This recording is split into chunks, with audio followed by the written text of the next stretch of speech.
안녕하세요. 뜨는 아침 묵상 이성원 목사입니다. 오늘도 뜨아를 찾아와 주신 뜨아 가족 여러분 진심으로 사랑하고 또 감사드립니다. 여러분 이번 한 주도요. 새롭게 시작되는 이 한 주가 여러분들에게 의미 있고 가치 있고 힘 있고 멋진 그런 한 주가 되시기를 주님의 이름으로 축복합니다. 오늘 함께 나눌 말씀은 사무엘상 13장 5절에서 7절 말씀입니다. 블레셋 사람들이 이스라엘과 싸우려고 모였는데 병거가 3만이요 마병이 6,000명이요 백성은 해변에 모래같이 많더라. 그들이 올라와 베다엔 동쪽 믹마스에 진침해 이스라엘 사람들이 위급함을 보고 절박하여 굴과 수풀과 바위 틈과 은밀한 곳과 웅덩이에 숨으며 어떤 히브리 사람들은 요단을 건너 갓과 길라 땅으로 가되 사울은 아직 길갈에 있고 그를 따른 모든 백성은 떨더라. 아멘. 이스라엘 백성들은 블레셋이라는 나라, 이 블레셋 때문에 몹시 힘든 시간을 보냅니다. 이들이 억압하죠, 압제하죠, 틈틈이 쳐들어오죠, 공격하죠. 굉장히 괴롭힘을 당하거든요. 그러니 이스라엘의 지도자, 특히 이 왕의 사명은 뭘까요? 이스라엘로 하여금 블레셋의 억압에서부터 건져내는 것, 구원해내는 것이겠죠.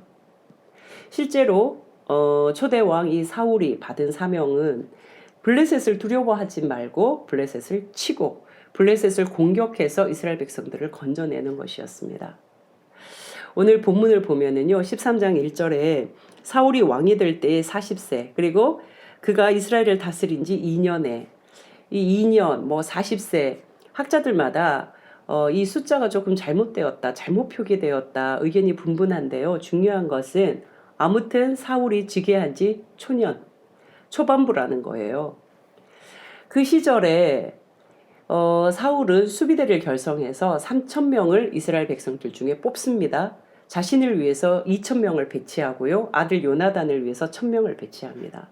그런데 재미있는 장면이 기록돼요. 3절에 보시면 요나단이 게바에 있는 블레셋 사람의 수비대를 쳤다.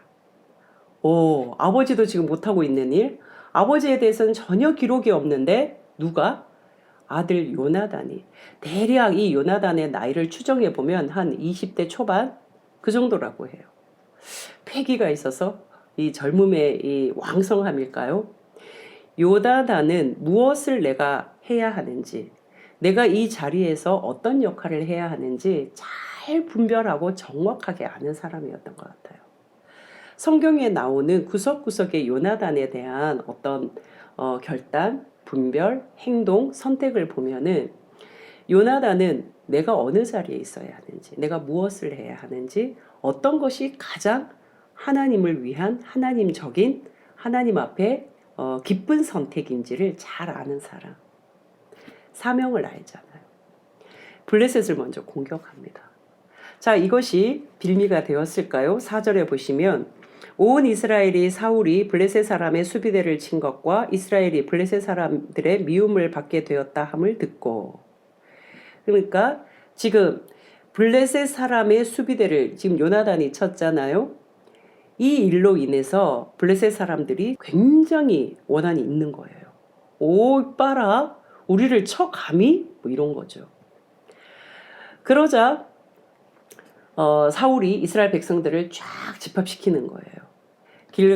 길갈에서 모여서 이제 사울을 따릅니다. 그런데 아주 재밌습니다.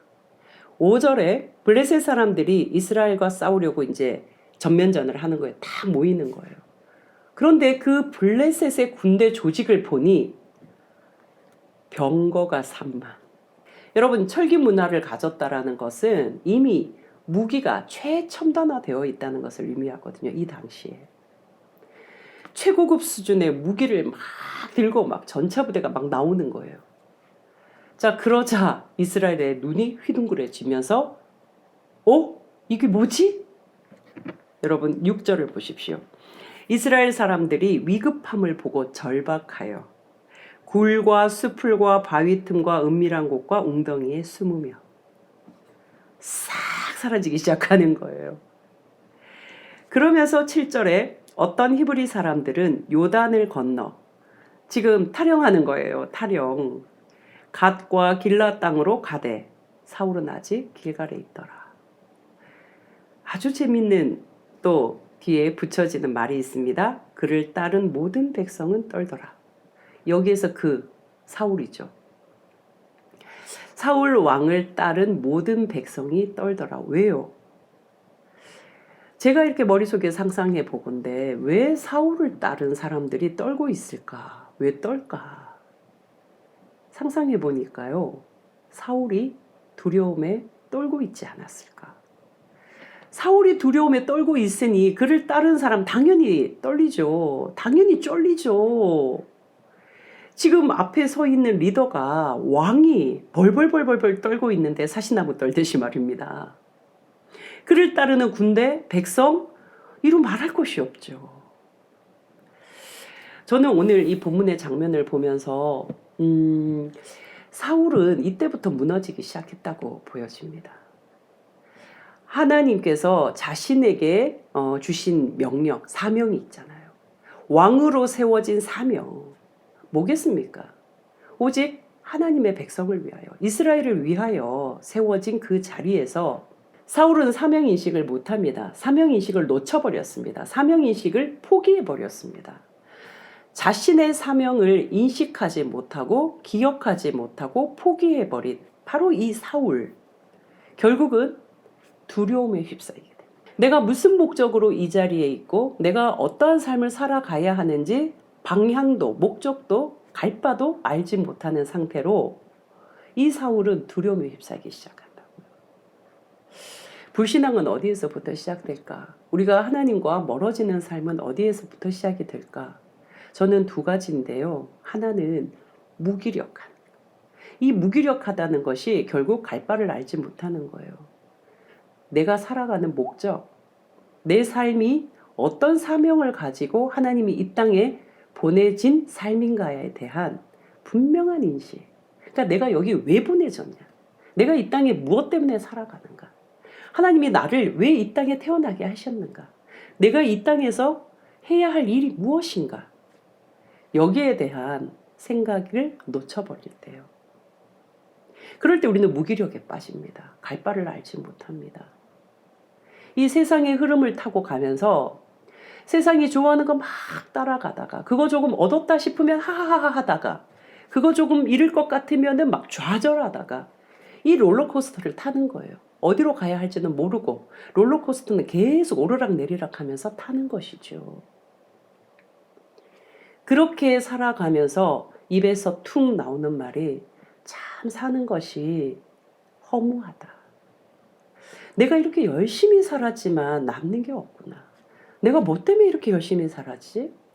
이러려고 내가 이렇게 생고생을 했나? 뭔가 내 입에서 내 마음 안에서 허무해지는 그런 말과 마음들은요. 결국 무기력. 우리를 끊임없이 밑바닥으로 가라앉게 하는 것이죠. 왜요? 나의 사명, 내가 살아가야 할 이유, 그리고 하나님이 나에게 기대하는 바, 나의 사명을 제대로 인식하지 못할 때 우리는 무기력하게 되거든요. 그 다음 찾아오는 것은요, 두려움입니다. 이 두려움에 휩싸이기 시작하면은요, 나를 두렵게 하는 그 대상이 얼마나 커 보이는지 모릅니다. 지금 사울에게는 블레셋이 어마어마하게 큰 대상, 높은 대상, 나를 집어삼킬 듯이 거대한 힘처럼 느껴질 것 같아요. 그러니까 떨리는 거예요. 그 모습을 보는 이스라엘 백성들 다 떨리는 거예요. 그를 따르는 자들 떨리는 거예요. 두려움에 휩싸이면은요, 우리가 할 수 있는 것도 못 하잖아요. 여러분, 우리를 두렵게 하는 것, 그것이 정말 우리를 두렵게 할 수 있을까요? 그것보다 더 크신 하나님. 내가 무엇을 두려워하든 그 두려워하는 것보다 더 크시고, 더 광활하시고, 더 우주적이고, 더 강하신 하나님. 그 하나님을 바라보며 살아가는 것이 믿음입니다. 사랑하는 때와 가족 여러분, 여러분 지금 어떤 문제와 씨름하고 계시는지요? 여러분을 두렵게 하는 문제는 어떤 것인지요? 그 문제를 자꾸만 묵상하면요, 그 문제는 점점 커져서 정말 여러분들을 집어삼킬 쓰나미처럼 느껴지실 것입니다. 그러나 중요한 것은 그 어떤 문제라도 그 문제보다 더 크신 하나님을 바라보시면 그 하나님이 나에게 기대하고 소망하고 바라는 것, 그 사명을 위해서 내가 담대히 걸어갈 수 있습니다. 진짜 크신 분, 진짜 강하신 분, 그분은 하나님이십니다. 하나님보다 더 큰 문제는 있을 수가 없습니다. 사랑하는 따가족 여러분, 하나님을 바라보십시오. 그리고 하나님께서 말씀하시는 그 길을 담대히 걸으십시오. 하나님이 여러분들에게 주신 사명, 오늘도 감당하십시오. 그러면 됩니다. 제가 늘 말씀드리잖아요. 오늘 하루만 잘 사시면 그것으로 우리는 충분합니다. 여러분, 오늘 하루도 하나님 안에서 하나님을 닮아 멋지게 살아가시기를 주님의 이름으로 축복합니다. 내일 또 뵙겠습니다. 샬롬.